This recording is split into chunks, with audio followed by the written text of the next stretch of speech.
Nomiki show. Clash momentarily for class solidarity. Cash circulating, give the masses back its currency. Greed from elites, oligarchs stay fed. Deep state, fake fed, everybody break bread. Racism, homophobia, sexism, religion in this melting pot we live in. Time to build a new system, unionize labor rights. Highlight the issue, talking heads left is best. The saga continues. The Nomiki show. Hello and welcome to the Nomiki show. It's Friday, April 29th, Femme Friday. Fun Femme Friday. Brief little public service announcement. We are going to be taking next week off because we're human beings who need to take time off. But we're going to have other stuff up there, best ofs. I know you guys love it. I didn't realize, well, first off, we've been doing this for a long time, so I don't imagine everybody's seen, maybe you've joined our audience, our community a little bit later and you've missed some of our early big episodes, or you forgot, or throwbacks. It's nice to see what we predicted and what happened in some cases. So we're going to be putting a bunch of other stuff out there next week. But in the meantime, same time, same place, Wednesdays and Friday show on Twitch and YouTube. And then, of course, join us on all the other podcast platforms. We are on every podcast platform now. We have an amazing show today. Very excited. We're going to be talking to our dear friend and friend of the show, the one and only Kim Kelly, who has a book out called Fight Like Hell, The Untold History of American Labor. It has been highly anticipated. She's been talking about it when she comes on the show. I believe it went on sale 3 days ago. This is so exciting. So we get to talk about the great work of the labor movement and how it's grown really since, a revival since the 60s. And Kim, she has been an independent labor journalist. She writes a column for Teen Vogue. She's going to tell us about that transformation and what you're going to learn from this incredible book. And then later, we're going to talk about the right wing's attack on the trans community. Obviously, unless you've been, asleep or something, which I can't imagine you are, you have been hearing what the cultural wars they've been putting on. Erin Reed is going to be joining us. Erin tracks anti-trans legislation all over the country and runs the largest trans healthcare map, an informed consent map listing every informed consent hormone therapy clinic for trans people. She's also publishes on TikTok at Erin Horn. We'll go speak to her later.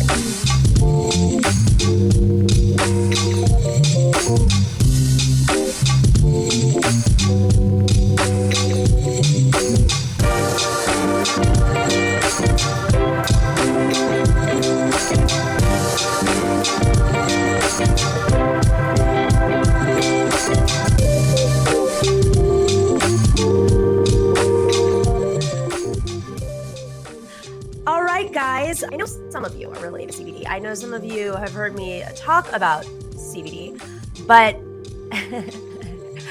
I had a little bit of a week last week, and I got to tell you, the only thing that helped me get through it was my Sunset Lake CBD. I say this because I was traveling and I got sick, and then I wasn't sleeping because I was sick, and then they had me on antibiotics, et cetera, et cetera.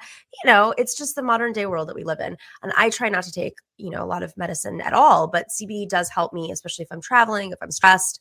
I think I read an article yesterday saying that millennials are the most anxiety-ridden generation. I don't know if it's because they measure it now, or I believe it. We're sitting in front of our computers all day, and it's, and the news cycle is horrible.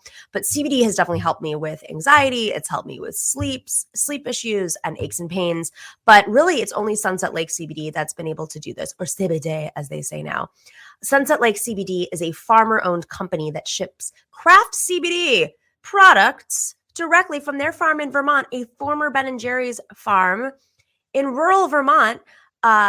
They ship it to your door, wherever you are in this country. They have all types of different products. Really, they do. You got to check out. They're expanding so fast, and the quality is incredible. They have tinctures. They have premium hemp. They have salves, they have lotion, they have gummies and fudge and dog treats that you can eat too if you want to. My go-to is the tincture before I go to bed with the melatonin because it helps you go to sleep and then stay asleep. The CBD helps me stay asleep. I always wake up in the middle of the night. That's my issue. But it also helps with aches and pains. So if you have like muscle pains at night or anything like that, it also helps soothe that pain. They're a great company. Not only do they have incredible products, and I think there's something about the juju, the energy of the people really cultivating this company and the products and the farm, the love that they put into it. But they also pay their workers a minimum wage of $15 an hour, and the employees own the majority of the company. And on top of all that, they support shows like ours and the Majority Report and the David Pakman Show, which is sunsetlakecbd.com right now. And you type in Nomi, N-O-M-I, you will get 20% off of order. I urge you to do it. I found out that my family members were doing that. Some of them were. But I found out a few others who don't have my last name were not. And they're like, oh, it's okay. We want to support them. I'm like, yeah, but I want folks to know that we're driving them over to sunsetlakecbd.com. So type Nomi, N-O-M-I, and you get 20% off of your order. And they always have incredible deals. Sign up for their mailing list because I constantly see new things coming in. sunsetlakecbd.com.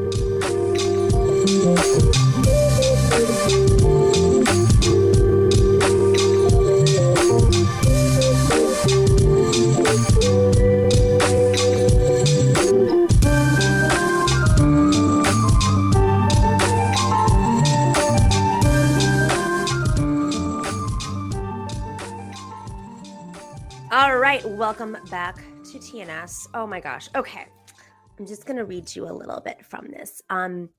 In Fight Like Hell, Kim Kelly throws wide the doors to inspire all of us to seize power for ourselves by showing how, yesterday and today, the oppressed and overlooked, the outcasts and the misfits shaped history. That is the one and only international president of the Association of Flight Attendants, Sarah Nelson, giving an incredible quote for Kim Kelly's new book called Fight Like Hell, The Untold History of American Labor. I am so excited. I've been waiting to have this conversation. Kim Kelly is also, she's a labor reporter. You may know her from Teen Vogue. And is that a book or is that a poster of your book in the background, Kim? It's a real book. They let me do a real book. It went on sale, what, 3 days ago? Yeah, today. Yeah, the 26th. It came out. They let me get away with it. Can you believe it? I can't. How do you feel? It's wild. Like, I'm really happy and I really hope people like it. And I am really worn out from doing all this press tour stuff, but I'm excited to talk to you because I'm like, oh my God, finally one of my friends. Oh. Well, we love you. And hopefully everybody has been kind. Although it would be funny. I would love to like see you go on a conservative show and talk about this. And yeah. I know there's a lot of conversations around like, should we try and take advantage of these massive like platforms that people have, like these evil demons like Tucker Carlson? Like, I know Christian Small's got a lot of flack for going into the show. And it's definitely an interesting decision as a way to reach a lot of people. I don't think I would do well because like Tucker Carlson's already yelled about me on this show before. Like, we don't need to I remember that. hear these things, right? I think it depends on the situation. I mean, you can go on like a CNBC or something like that with all the business reporters and, you know, like Emil Cavuto on Fox Business. But Tucker's got a demonic like motive. I mean, there are some people you can sway from Fox News that like are not, you know, Trumpian white supremacists, believe it or not. It's like the only news in town. With that being said, it's something that requires a lot of practice and skill. And I'm not saying that you don't have it. You definitely do. It's just, I don't have the media training for that. Not everybody should, by the way. I always say something like, not everybody should be that person. You know, there are folks who need to do deep work, and you've done incredible research here. I don't even know where to begin because there's so much to talk about. I'm like, can we do a Joe Rogan podcast and do like 3 hours of this? Not Joe Rogan, like our version. Okay. There's a lot in there, and I remember most of it at this point. So this is like, okay, this is so well needed, right? I mean, the labor movement is having a revival. There's a lot of energy. When did you start writing this book? I started it, let's see, I think really like March or April 2020 is when I sat down. I was like, oh, I got to write this thing now. And I started trying to write it as I would, and this is true of the entire time I was writing the damn thing. I was going back and forth from Philly, where I live, to Alabama, where I was covering first an effort by Amazon workers in Bessemer to organize and to try and unionize there. And then I got sucked into this coal miner strike down the road in Brookwood. And I think I lost track of the amount of time I've been back and forth. So I was like doing all this research and sitting in my little office, like being a little gremlin, typing this book up for half the time. And the rest of the time I was going down to Alabama into this very current and alive labor conflict. It was definitely an interesting experience. And at that time, did you feel like there was something different than, a traditional strike that may not be getting attention the way now a lot of strikes are? Oh, and with the folks in Alabama? Yeah. Man, they're still on strike. They're out here year 2. They eclipsed Pittston. I mean, there's a lot of factors in that strike that have really drawn my interest. And of course, I've become so close with some of the people involved that it's become kind of personal. I'm like, oh, they're my friends. Like now I need to make sure that people know what my friends are up to and that they get a good contract. But I think something about that strike that has always stuck out to me is the fact that it hasn't gotten as much attention as so many other strikes because of who the workers are and because of assumptions about who they are and assumptions around what they believe or who they voted for or, what they're actually fighting for. And it just goes to show that there's a lot of ignorance around what's happening in more rural areas, maybe in the deep South or in the Midwest or in the Northeast, or not the Northeast, the Northwest. Like there were so many incredibly important and interesting labor struggles happening around the country all the time, like not just New York, not just LA, though they're also important. Like it just kind of solidified this idea for me that like, oh wow, there's literally stuff happening everywhere all the time. There just aren't enough labor reporters, not enough labor friendly publications there to cover them all. So at least I can stick with this one. But I mean, but you say New York and LA, I mean, those are media towns. So even though, the Buffalo Starbucks workers were not, in New York City, it's fascinating because it may have in a weird way boosted this existing work that you've been working on independently. And now there are more labor reporters or more, at least there's more labor interest. It's been wild over the past, like, I guess 2 years since I sat down to do this. And I'm talking to you here today. Like it's kind of driven me a little crazy, like as a reporter, because I'm like, well, I can't go and cover the Kellogg strike, the John Deere strike, like Striketober is passing me by because I have to finish this chapter. But it was so gratifying and so just wonderful to see how many people are covering these stories now. I've gotten interest in these stories, whether it's brand new labor reporters or other reporters who have become interested in the beat. Like it seems like there's so many more of us now. And it's such a wonderful thing to see because like they're never going to be enough to tell every story that needs to be told. But we're in a hell of a better place than even when I started like 5 or 6 years ago. That's incredible. Okay. So let's talk a little bit about, I don't know where we begin.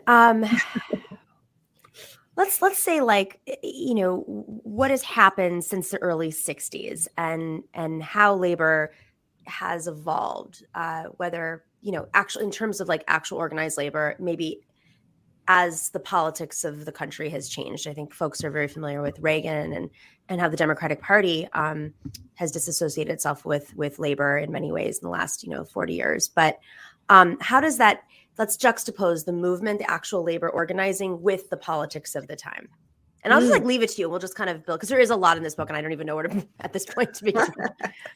I mean, the 60s and 70s were such an incredibly important and like such a vibrant and vital time for organizing, especially in spaces where there were more marginalized workers who were trying to make things happen. Like one of my favorite chapters, The Prisoners, goes into the legacy and past and present of incarcerated workers organizing.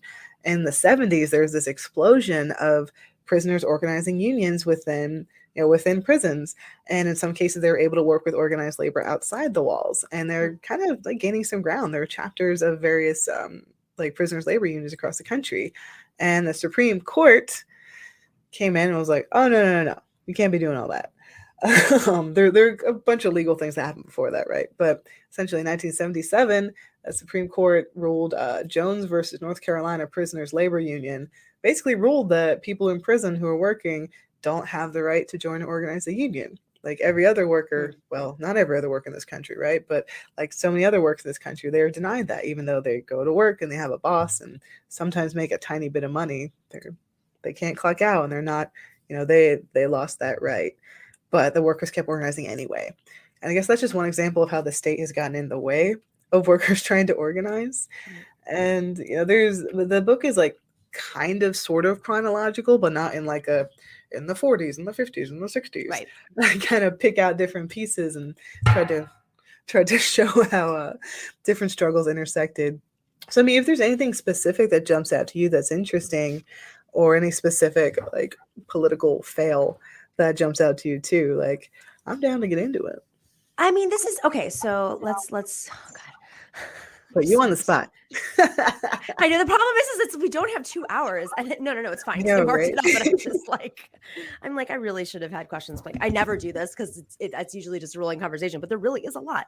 Okay, so no, it's way more fun this way because I've gone. There's a lot of folks that I've talked to have had like very specific questions about like specific dates or specific strikes, and I'm like, thank you for asking that.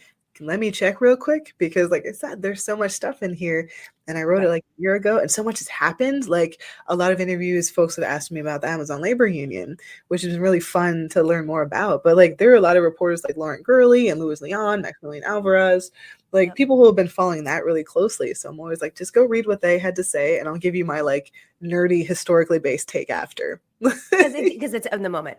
So I'll start with the beginning because this is what my personal I think this is lost in the conversation. I'm really glad that you led with women, just how important women have been to labor and still are, by the way, which is why I think this is great. We're out here.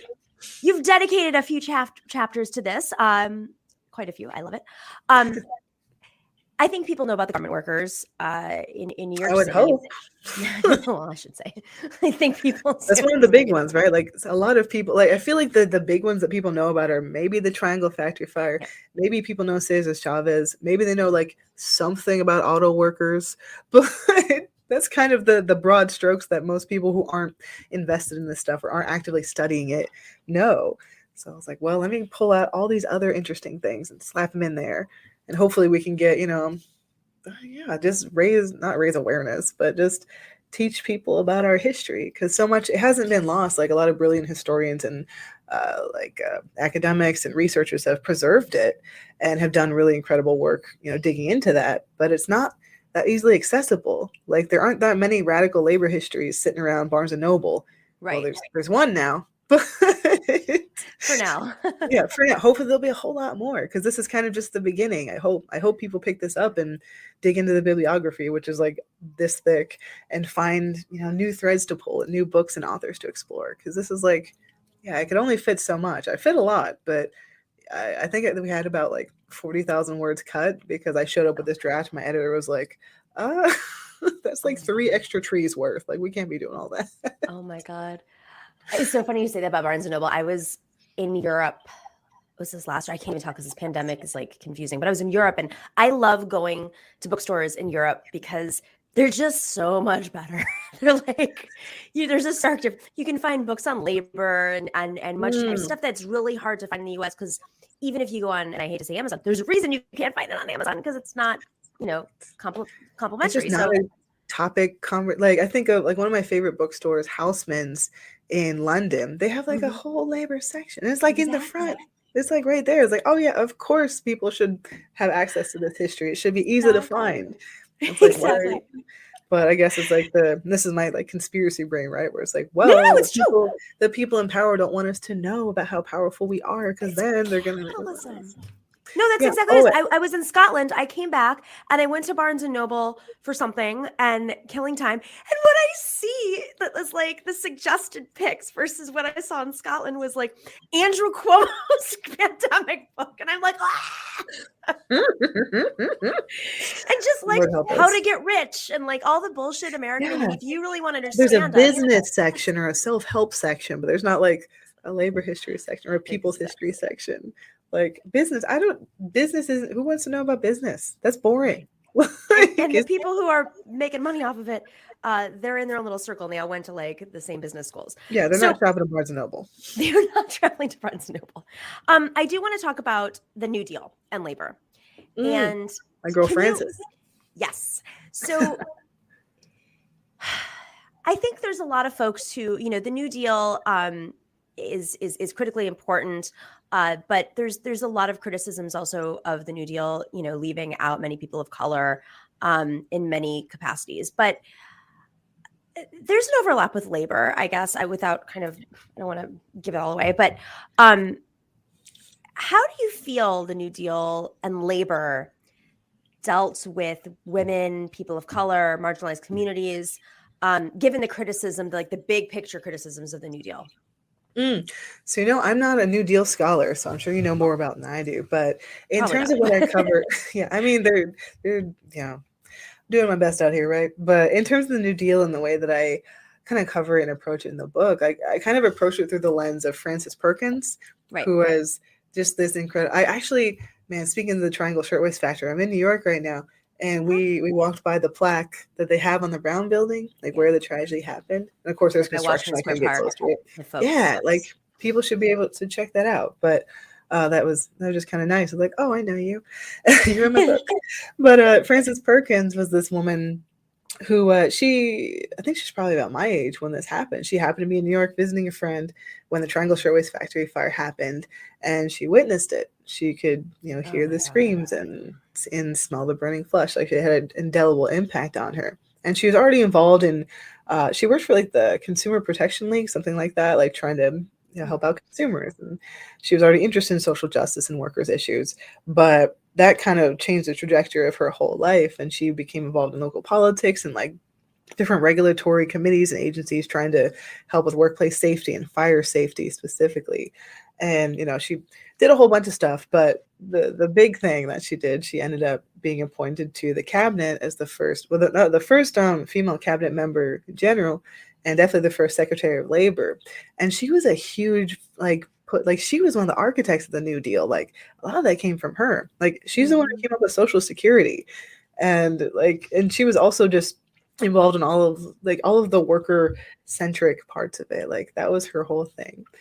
And like one of the big, and I think she's just an incredibly fascinating person to read more about.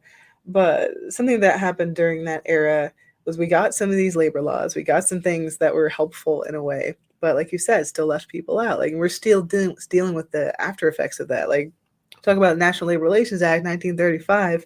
That was a big deal. That has made it much easier for workers to collectively organize and bargain, but not everybody. It left out several specific categories of workers. One, independent contractors, which is just like, that's a mess. And how much, just for folks, like independent contractors, then was it as large of a did we see in the same way as we do now? I don't really know. Like, I don't know as much about the history of that specific classification. I'd love to learn more about it because, like, it sucks being one, and I'd love to know how we got into this mess, right? But two of the other groups that were left out explicitly and on purpose, domestic workers and agricultural workers. And at that time, those workers were generally Black women and Black men. And they were cut out because Southern lawmakers who were racist did not want those workers to have those rights, to be able to organize, to be able to build power. So the only way that they could pass that bill was to cut out these more vulnerable workers. And we're still seeing the after effects of that now. And it's kind of like, history rhyming, right? Like, the only way we can pass some very useful legislation is to leave a bunch of people out. Right. Wild how it seems like they still love doing that. Shocker. You do touch on the racism that occurred during the time. We don't have a ton of time. There's just so much going on. There's a lot in this book. It's really phenomenal. Okay, so the Pullman Railway Porters. I can't say tell us about that. Yeah, I mean, A. Philip Randolph helped form the Brotherhood of Sleeping Car Porters, which was I think it's the first Black-led, predominantly Black labor union that was recognized as part of. I'm not sure when they incorporated with AFL, but yeah, they're a big deal. We'll just say that they're a big deal. You can read more about in the book, but they were representing Pullman porters who worked on the Pullman Company's fancy sleeper cars. And all of those workers were Black men. And that was intentional because that's, I'll get into it more in the book. I don't want to give too much away. Shout out to Joseph Pullman. What a dick. It was like the most, these workers really needed a voice in the job. They really needed some help dealing with the low wages and the outright racism and just all of the garbage that came with working in that environment, serving predominantly white moneyed passengers. And that union was that was a huge deal that made a big impact on labor movement. And a lot of people involved in that union went on to be involved in other struggles, whether it's in labor and the civil rights movement. And one part of that struggle that stood out to me that I wanted to dig into was the fact that there are also Black women that worked on the Pullman cars, the Pullman maids. And the union, which is run by men, didn't really have their back. It kind of cut them out. It didn't really advocate for them or include them the way that it stood up for the men. And it just kind of goes to show that even within these, incredibly necessary and progressive labor organizations that have such, sweeping and crucial goals, like some people still got left out. And I wanted to, there are a bunch of great books about it. Melinda Chatavert has a great book just specifically about them. But yeah, it just kind of shows one of the big lessons I learned in my book, and hopefully readers will learn, like there's always someone who got left out and they had to figure things out on their own. But a lot of times they did it, you know? But the Pullman, this labor effort in the beginning, it really was critical for a rising Black middle class, as you stated. Yeah, that was like because obviously at that time, like there weren't a lot of options for Black men to get good jobs. Like they were stuck doing the dirtiest, lowest paying, most dangerous work. And to work as a Pullman porter, it was still really hard work. There was a lot of discrimination and racism and like the mental strain and anguish of that.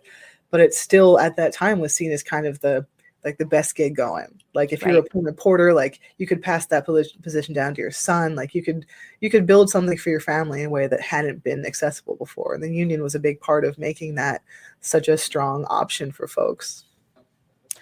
Okay, before we wrap, I want to talk about, because I know our audience is going to be interested in this, red baiting.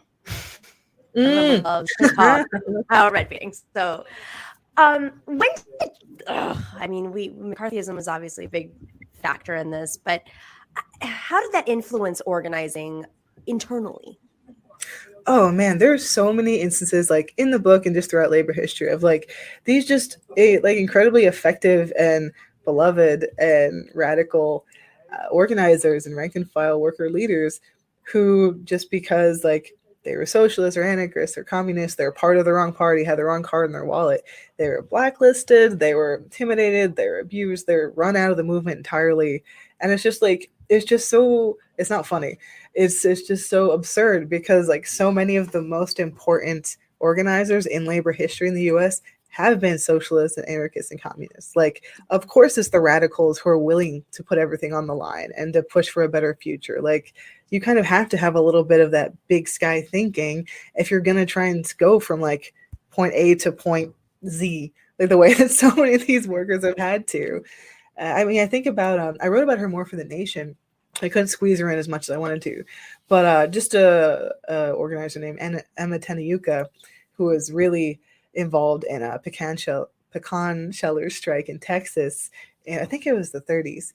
And she was just an incredibly effective organizer who was blacklisted and like moved out of town because her family was being threatened because she was a communist. And like, it's just such an absurd thing that so few people who don't already have an interest or a stake in learning more about it, like so few people know how important like radicals have been to the history of this country, even like and like the best stuff, like all the stuff the Democrats like to take credit for, like they could call me for that, honestly. That's like hashtag. Yeah, I mean it's interesting though because like they were even driven out of unions. I mean this is I think especially in context of where we are today and in understanding how labor can be disrupted and people can be smeared. I mean, we've seen these efforts with Christian Smalls. Obviously, it was a very big story. How the emails that were sent out about him, but also just elected officials. Like on the electoral side, it is a great way to divide and conquer and ostracize folks. They're still using the same tactics, but I think the conditions are just ripe for more organizing. And you've really laid out a great toolkit, I guess, is read your history, understand your history, essential reading. Oh my God, I want to talk about this more. I hope to have you. Well, you're on all the time, but maybe next time I'll just like find one chapter because there's so much. I can't. There's like so much I couldn't fit in there because like thankfully there's so many brilliant historians who have done so much deeper digging into this that like I wanted to squeeze in everything. And there's so much I don't know still that I'm still continuing to research and continue to learn about this stuff. So you can imagine Like it just never ends, right? Like the people's history, there's never a stopping point because we're living through it right now. Exactly. Well, that means you're going to have many books. So people buy this one. Go buy it. Wait, I have the mirrored thing here right now, so I can't even. Fight Like Hell. There you go. Don't buy it on Amazon or Barnes & Noble. Go buy it from your Bookshop. local indie. What bookshelf is that? What you want? Bookshop.org. It's Bookshop. It's a way that you can support independent booksellers and indie bound. Like, beg, borrow, steal, order it from your library. I love the library thing. Some people have done that too. Yeah, but it also has to make money. So. Yeah, I just want people to read it. Oh. Spoken like a true progressive. I just want people to read it. I don't want to make I wrote it for people to read on their break or on the bus. Like, this is our history and we deserve to know about it. Go check it out. Essential reading, summertime reading if you have a vacation. Good stuff. And it also, the other thing is, it's super informative, but it reads well. Like, you're a great storyteller. I should have led with that. Appreciate that. I tried to make it fun because no one's going to want to sit here and read a 300-page history book if there isn't a little, pizzazz in there. Well, you're all pizzazz. Kim Kelly, thank you as always for joining us. Go check out Fight Like Hell. Indie booksellers, that's where you got to find them. If you are lucky enough to have an independent bookstore that could sell it, you can also order it from there because we have one in our neighborhood.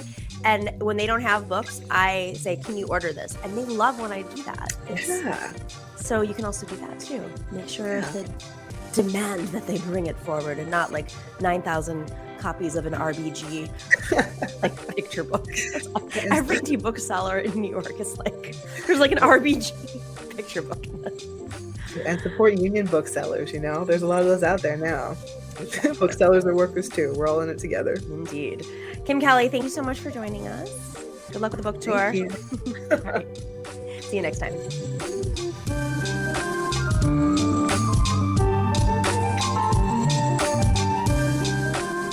All right, we will be right back after this quick break to talk about, oh my God, the right wing organizing right now across the country against trans people and this legislation that's been passed and just the attacks all over because we need to understand what's happening. We'll be right back. The Nomiki Show. Yeah.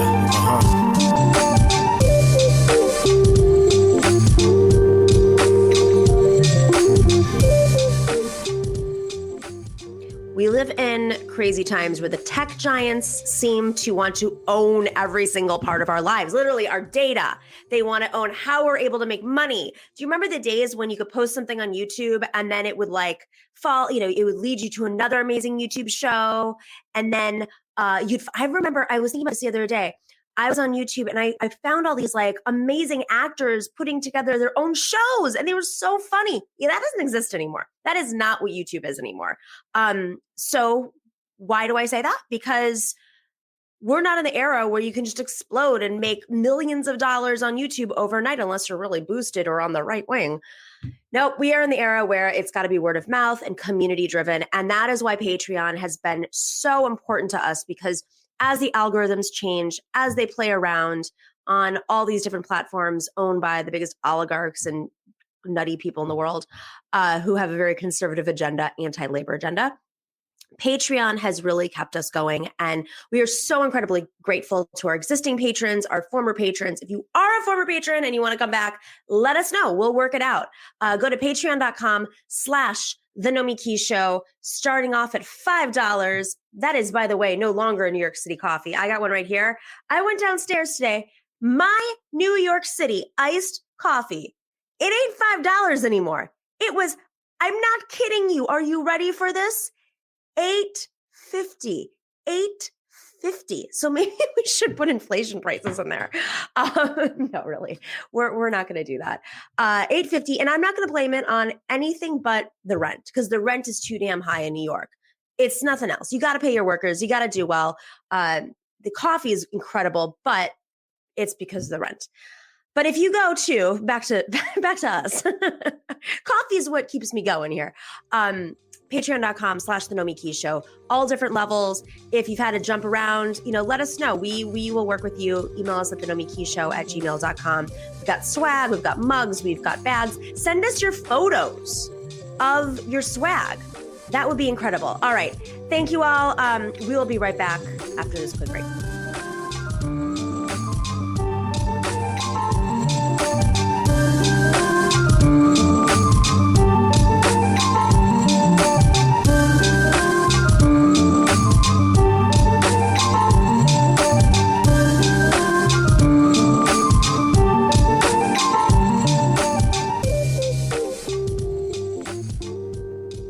You keep on saying that in your bill, you will help kids. So exactly how are you going to help kids? With What the therapy, help? With therapy. You know, we want to treat these children, and a lot of them have underlying reasons, underlying problems. You know, in the medical field, if you have an infection and that infection gets so bad, you become septic, where that infection has spread to your bloodstream. And so doctors don't just start throwing antibiotics or medicine at you. They find the root cause of that infection. And so the root cause of a lot of this gender dysphoria is abuse, sexual abuse, depression, anxiety, different things like autism or obsessive compulsive disorders, social contagions. There's all kinds of root causes that we need better therapy to get to the basis of. I will always agree on therapy because I believe that therapy is needed for everybody. But I do not believe that comparing these kids who believe that they're not in the right body. I do not believe comparing them to an infection. And I do not think that they have a whole bunch of the underlying diseases that you've just said. I investigated child abuse and neglect for a really long time. I'm a licensed master social worker. Like, this is my background. So I'm telling you that trauma is not indicative of having a different gender identity. Like that's not interchangeable. That is not something, there's Right. not direct correlation there.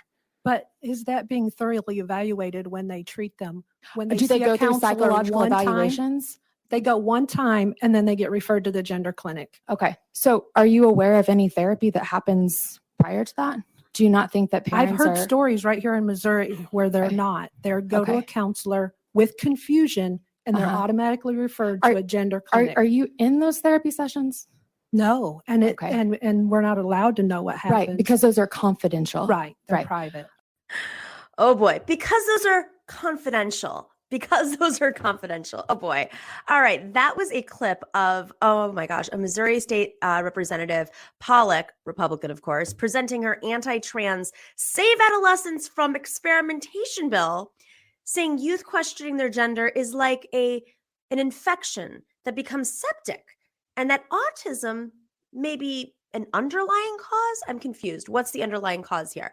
All right, this is just one of the many examples of the right wing's total brain. I don't even know what's going. I don't know if any of these people actually believe it, or they just realize that they need a culture war to win, and to go after folks of any type. And maybe, you know, in some cases it's a 1-2 punch. Go after people's healthcare.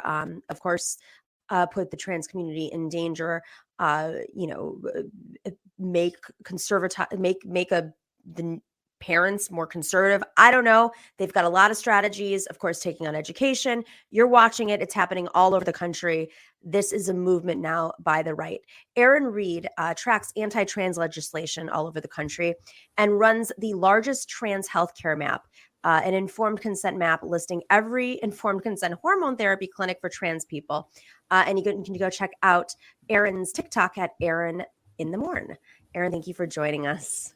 Thank you. Thank you for having me. And yeah, that was, like you mentioned, that was Representative Pollock. And at that same hearing, later on, just like a few minutes later, they brought on a witness who was actually a conversion therapist. And they asked her how she would treat the trans kids in Missouri. And conversion therapy was their go-to. Like, she had stated that. I can't even at this point. Like, It's pretty ridiculous. this is insane. Okay, so let's just start off with you.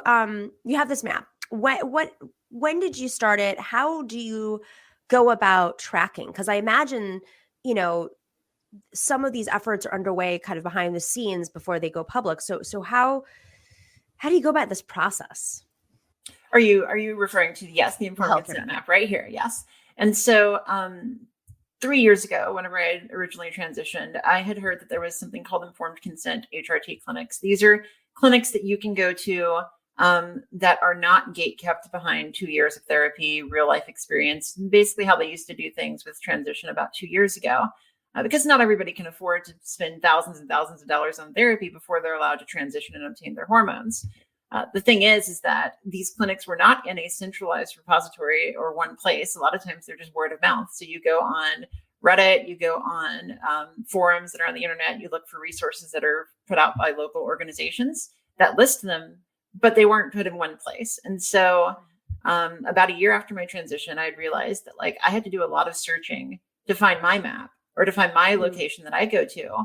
And so I figured I would just spend some time and like go through and all of these resources, put them on a Google Maps and just share it publicly. So after sharing it publicly, a lot of people they started giving their own clinics, and it became kind of a community resource rather than just something that I put in there. And it's just become this large list of like 800 clinics. It's been viewed, I think, 2.2 million times. This is incredible. It really is an incredible amount of research. You track the legislation, the right wing, the attacks on the trans community. We hear almost every day, like a new bill comes out, a new hearing, a new tweet. Is there a sense at this point how many bills are in the works? Okay, you do. You have that.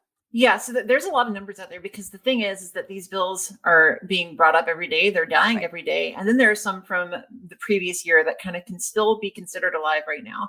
Numbers that I hear range between 150 and 250 bills, the most in the history of the United States in terms of anti-LGBT legislation.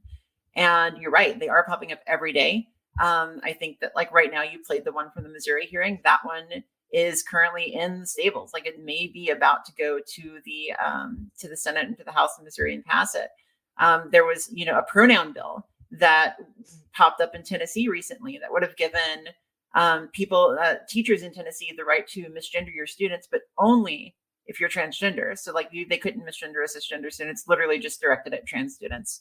There are bills that are popping up in Alabama, just passed one recently where this was crazy. They just had one bill, and it was a bill to detransition trans youth, which passed in Alabama. However, they then substituted another bill to become a bathroom ban.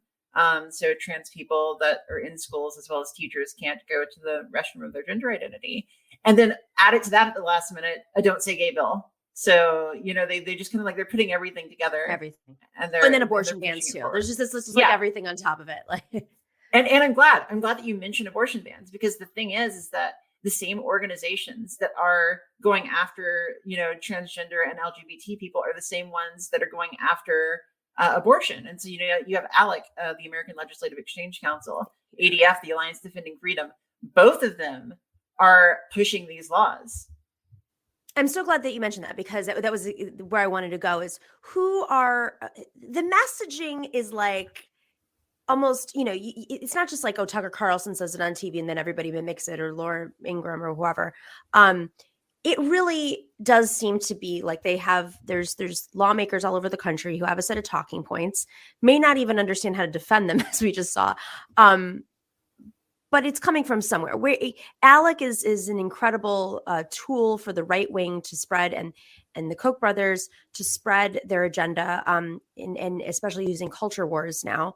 But do you know like is this coming out of the Heritage Foundation? Is there like a specific group that has lobbied very hard to make trans issues the big culture issue of our time? I mean, culture, I'm saying in their terms, not ours. It's a human rights issue in my perspective. Do you think that is there like one group that was really behind this, that felt like this is where they had to go?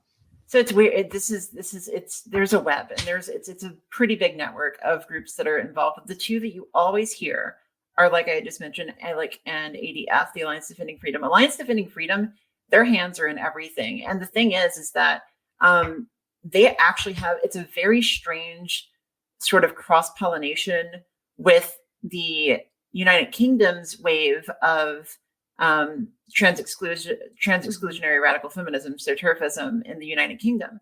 And so they're borrowing some of the things that are coming from there. And they're actually, it's really strange, but they're actually financially donating to groups like the Women's Wolf, the Women's Liberation Front. And these are people who on their face, if you just look at their mission statements and such, you wouldn't imagine that they would be fitting with each other, because, ADF is in favor of banning abortion and has lobbied for SB 8 in Texas. Whereas Wolf has been, they're ostensibly a feminist organization. However, they're getting money and they're using the same arguments, and they're actually creating resources together. Like they've branded Understanding Gender Dysphoria in Children, like this guidebook, and it has ADF branding and it's got like Wolf branding. And it's just the strangest thing to see with one another.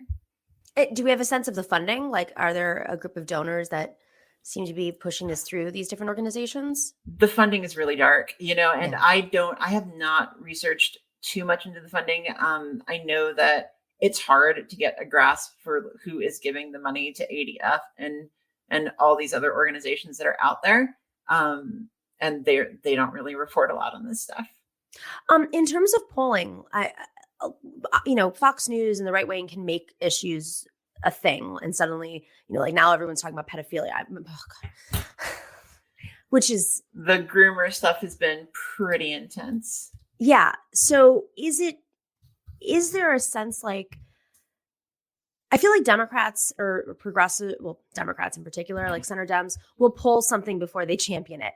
I feel like the far right invents something and then makes the polls move. Have you seen, in terms of polling, say 10 years ago, when, I don't even know, when did the first the trans bathroom bills, when did those 2015-ish, that 2015, not even that long, give or take a year, yeah. Was that the first big issue that was, it was national? It was, and there was a clear blow up against that issue at the time.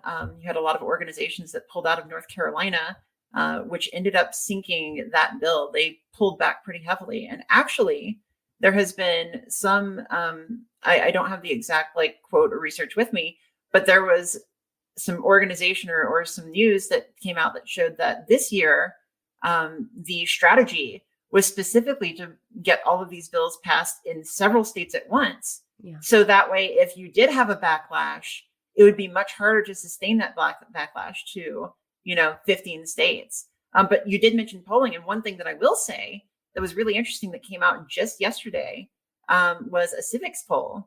And what it came out with was that the question was, are issues involving trans Americans important to you?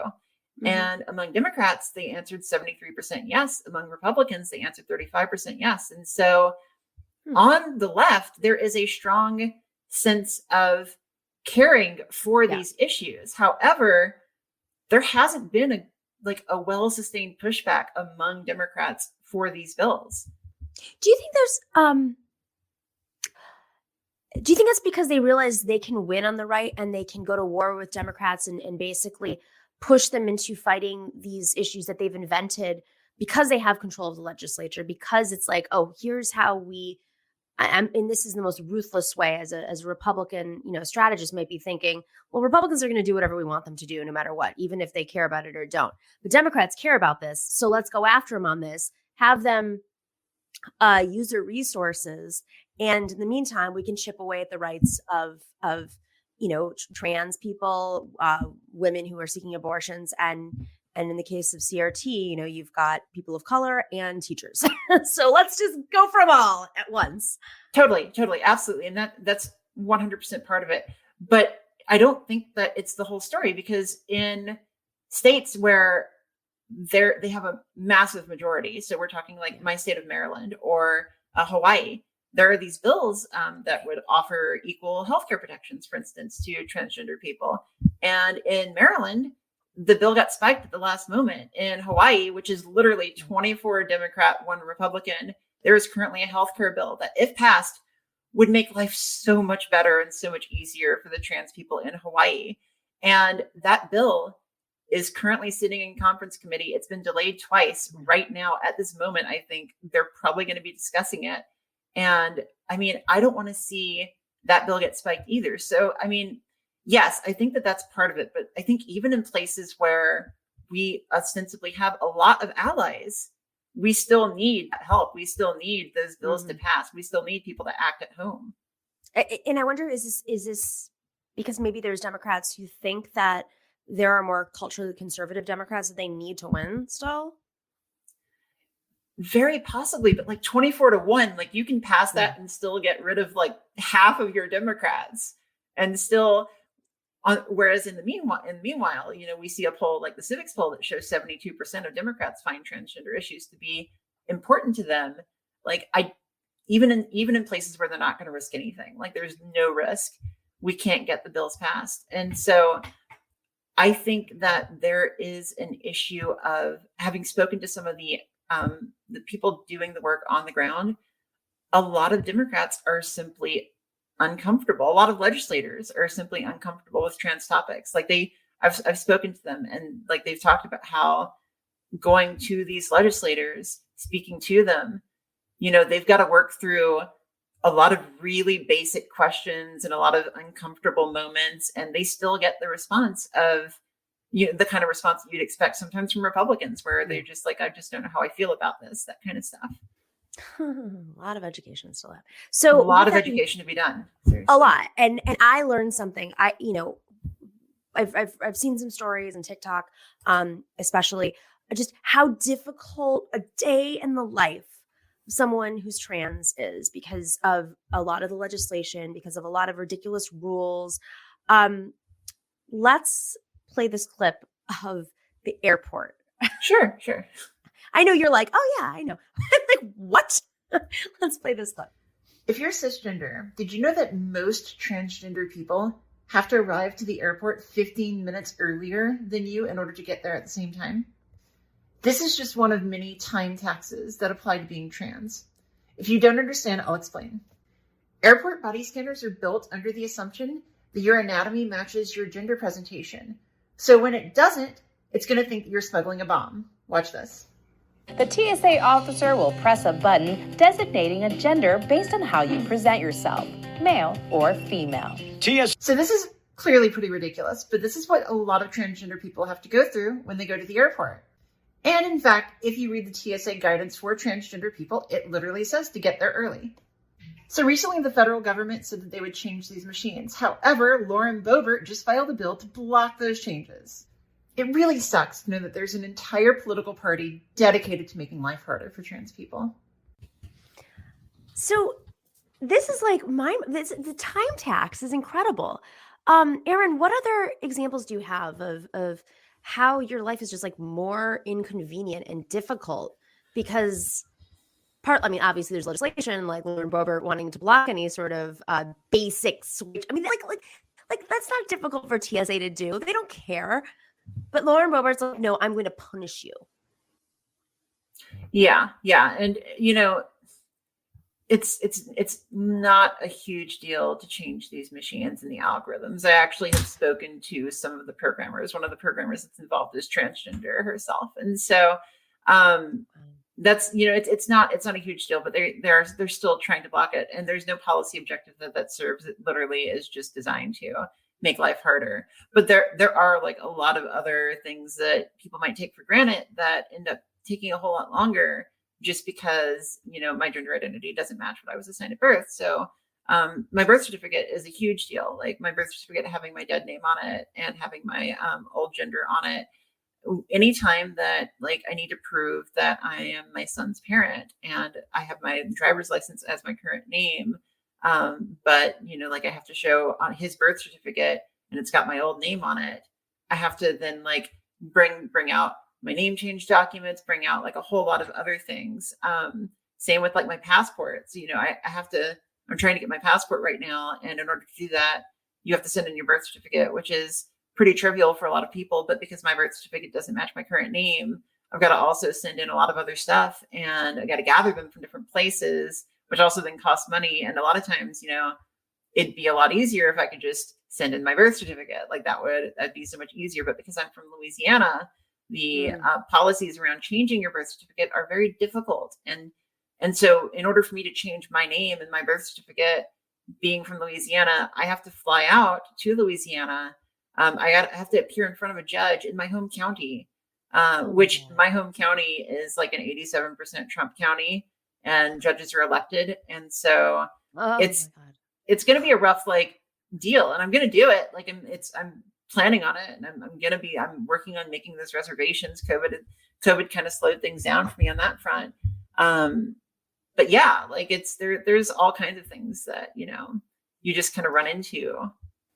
And in terms of voting, are there any issues? I mean, we know how Republicans love to go after any sort of person that does not fit their white supremacist like dreamscape in terms of voting, but specifically, marginalized communities and people of color.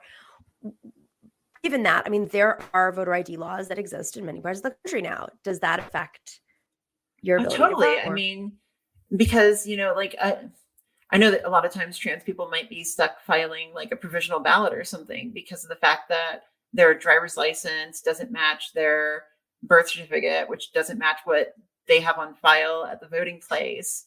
And if you move from one state to another state and you still have your old state driver's license, like there's all kinds of issues. I know that, for instance, college students can vote where they go to college at, but college students, like somebody in a red state that comes from Maryland, where you can change your gender and your driver's license by attestation, might then go to like Nebraska or something where they have different laws around that. And so if they try to go and vote and they present their voter ID, the voter ID doesn't match, the records, then, things can get really messy.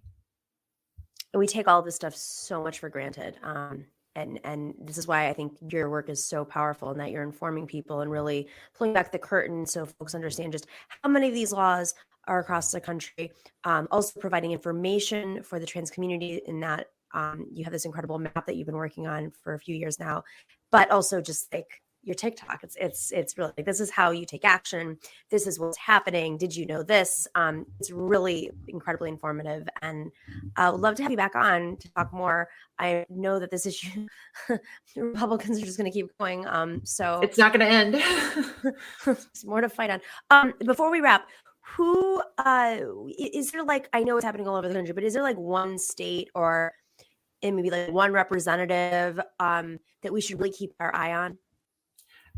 Right now, I think that the big, oh God, there are a few, like even narrowing it down to one. Okay, so for instance, right now, Texas, Greg Abbott and Paxton, child abuse. They're trying to enforce being trans as child abuse, but also in Florida with the governor of Florida just releasing a guidance that says that youth should be banned from social transition, and that's the next big scary one that I see. This goes beyond just like hormone therapy or anything. This is like literally telling kids that they can't present as anything other than their gender at birth. And what does that even mean? Like haircuts, like that's all it is. Haircuts and clothes and pronouns, like for most. And how do you use it? Like, the guy in a kilt, like, does that count? No, I don't know. Right, who exactly. Who decides? Right, it's dumb. Are you gonna go after Harry Styles? Like, what? I don't know. Right. All right, Erin Reed, it's absurd, but it's dangerous. That's why the Republicans are so scary. It seems so ridiculous, except they're actually accomplishing these things. Yep. Dystopian times that we live in. Erin, thank you so much for joining us. Really, really fascinating conversation. Go check out Erin in the Morn, Twitter and TikTok. And of course, we've got the links on the map up there, the resources that you've provided. Really appreciate you joining us for Femme Friday, and hope to have you back again soon. Totally. Thank you for having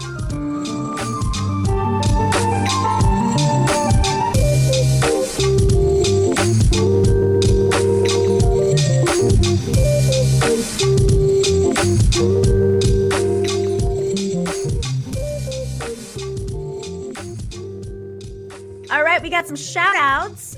Really great shout outs here. Jade B, thanks for becoming a patron. And Penelope A, I love the name Penelope so much. It's like one of my favorites. Britt S, thank you so much for doubling your pledge over on Patreon, excuse me.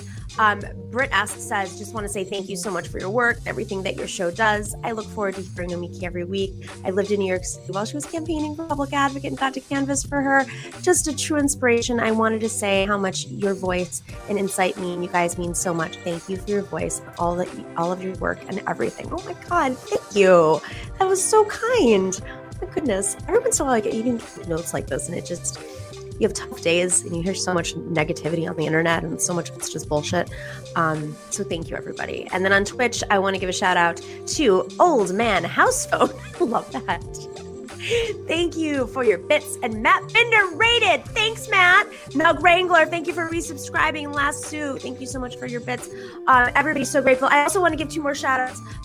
Gabrielle, who was my incredible server recently.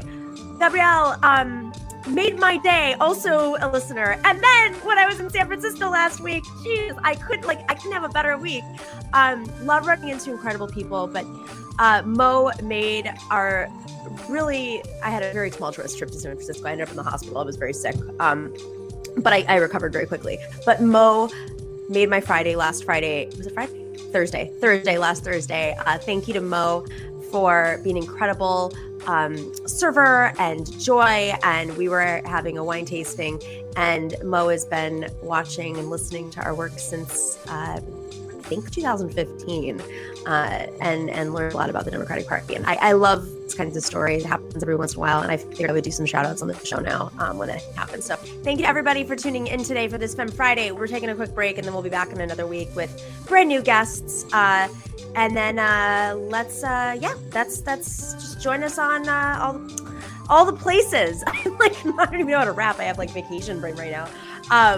Make sure to check us out on YouTube and Twitch and Twitter and Facebook and of course Patreon and all the podcast platforms. In the meantime, be well and stay in solidarity. Clash momentarily for class solidarity. Cash circulating, give the masses back its currency. Greed from elites, oligarchs stay fed. Deep state, fake fed, everybody break bread. Racism, homophobia, sexism, religion in this melting pot we live in. Time to build a new system, unionize labor rights. Highlight the issue, talking heads left is best. The saga continues. The Nomiki Show. The Nomiki Show. The Nomiki Show.